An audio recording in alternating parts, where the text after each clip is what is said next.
And it just tells you everything you need to know about what this man has done for healthcare and for Haiti. I want to... And then some, I might add. I think there's a lot of unnecessary detail in there. But anyway. So, as someone who has spent a life in Haiti, decades, who has worked there in healthcare, who has lived there, who has really seen up close the issues and the problems, tell us right now what you think are the biggest issues facing the country and how they can be turned into opportunities. Well, as I was saying, and first of all, I will stop with my long list of thank yous and work them some more in, because as you know, Lois, I didn't write this book alone. It's not the way I would have laid it out, because there are really several contributors to the book, and more on that in a little bit.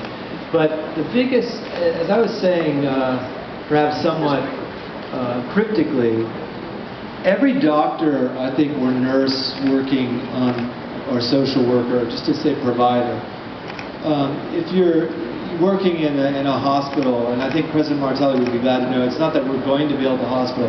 We already did build a new hospital. It should be open on the 2nd anniversary of the quake, and it's beautiful, and probably everyone in this room has already contributed.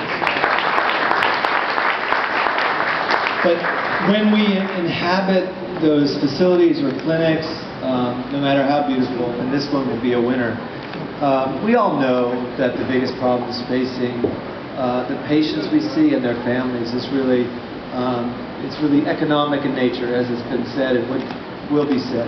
And I think that's why the Haitian government and the Haitian people are trying to set priorities that may not, they won't please everybody, and that's what setting priorities is about. But I am a doctor, as I said, but I believe that economic development is the biggest priority. And then under that, and I'm not saying this because my friends from the Clinton Foundation, like Greg Mill and Laura, are here, who also believe that. We all believe that.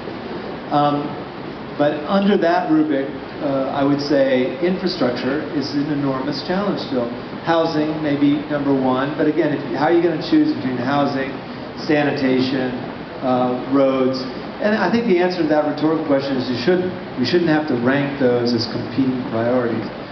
And beyond that, not beyond that, then you have the priorities that have been identified by the current government, just get kids in school. Before the earthquake in the fall of 2009, when I joined President Clinton in this effort, we found out in meetings and in looking at data that half of all school-aged children in Haiti weren't in school. And one of the things President Clinton said was, when they're all, when they're all in school and have a hot meal, a lot of the problems that you're seeing will be addressed. I think that's true. So those are the big ones, and healthcare fits in there because everybody needs healthcare, but it needs, it needs to be accessible. Let me follow up on infrastructure. Last night I was at an event where President Martelli made a very passionate and entertaining plea for development for businesses, and it made you want to write a check right there on the spot. However, I was in Haiti about 2 months ago, and moving around, it's very clear to me that it has a long way to go on infrastructure. The roads aren't paved, there is not good health care, the utilities are very spotty, and today we read the New York Times that security is an issue. Is Haiti ready for development? Is it ready for investors to build businesses there? Well, I think the short answer, and it's been pointed out already rather unkindly today, that concision is not my strong suit. The short answer is, yeah, Haiti's ready for that. In fact, thank you. I mean, I'm not Ben Stiller, I'm sorry. Concision is not my strong suit, but the answer is yes. Not only is Haiti ready for investment, of course, investment is what will break the cycle of poverty and disease, and also what will at least maybe this is an old-fashioned argument, but how are we going to have security if there's no social security? Not in the sense of, well, yes, in the Rooseveltian sense. Where's Ellen? Anyway, Social Security, how'd I do? Social Security means access to jobs, clean water, and many things beyond this kind of security that we read about in a newspaper. And so I think we can't, just as we can't prioritize roads over water programs, I don't think we can afford to wait for economic development for some unspecified set of criteria. I'd also add that Haiti is a lot safer than many places in the world, and thank you. You know, if you look at, you know, I'm a big, by the way, I'm a big fan of Brazil, so if there's the Brazilian delegation is here, you know, it's probably a mistake for me to choose any country or city.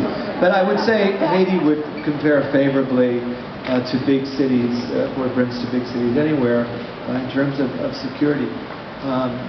You know, that's something people should keep in mind. The risk in Haiti is also related to the lack of an infrastructure of transparency. And that's jargon, perhaps, but what that means is things like electricity, as you said. And you know, people talk about literacy. We need numeracy, too. You know, if you can use an accounting firm to make Enron look like a real company, then surely you can use that kind of platform of transparency to help the Haitian people. Not that you're from Enron, Lois. One thing I neglected to say is that we would like this to be a conversation with you all, too. And I think there are microphones moving around somewhere. Do we have microphones if people want to ask questions? Okay, so I'll ask another question, but I want you all to be thinking, and I'm going to turn back to you in a second. And if you have some questions for Dr. Farmer, like I said, this is a real opportunity to ask a master here. As UN Deputy Special Envoy to Haiti with Mr. Clinton, one of the many hats that you wear is keeping track of where the donor money goes. You had a report recently that concluded that the money was not being spent with the government. Do I have that right? That's right. Okay. Yeah. Tell us a little bit about why that's not happening. I mean, I guess we would assume that there's a trust factor there, and why it's important and how it can get better. Well, you know, this is again, I hope you'll help me explore this, and there may be people here who would like to discuss it. But I checked the data again, and I'd like to take this opportunity to thank Catherine Gilbert, who is here tonight. I don't know where Catherine's here. Yeah, she deserves a huge round of applause. And I'll say why. Catherine Gilbert is working with President Clinton in our office, Special Envoy, and she vetted all of the data that's in the book on where aid is going. And the one thing that's really clear to me is, as I said it already, is, you know, those of us who are working in Haiti are so grateful for the amazing outpouring. My daughter says everything's amazing. The amazing outpouring, it really was amazing, of generosity after the quake. Secretary Clinton told me that more than half of all American households donated to earthquake relief in Haiti, and I believe it. And it was wonderful, if overwhelming. So that was private donations, a lot of it to NGOs. But I ran the numbers on relief aid because I really, out of the pain of not seeing national institutions strengthen enough. Now, if you're in agricultural work or a business investor like Donna or Joey or others in this room, I'm not even sure that you should be, you know, it's not primarily the public sector you're investing in. That's a private sector endeavor. And although it requires public sector support and security and electricity and other things traditionally associated with the government, that's an area, and maybe agriculture too, that, you know, deserves a lot of unfettered movement. But what if you're in health and education? I just said that half of all school-aged children were not in Haiti before the quake. If you're in education or in healthcare, you really want there to be some investment in public health and public education. That's why they call it public. So we ran the numbers, and less than 1% of relief aid went through the public sector, which I understand because 28 out of 29 ministries were damaged or destroyed. I mean, in the city of Port au Prince, anybody who was there, and many of you were there, most of you were there, I bet, or half of you were there, an astounding presence, physical presence from the diaspora, from the United States, from all over the world.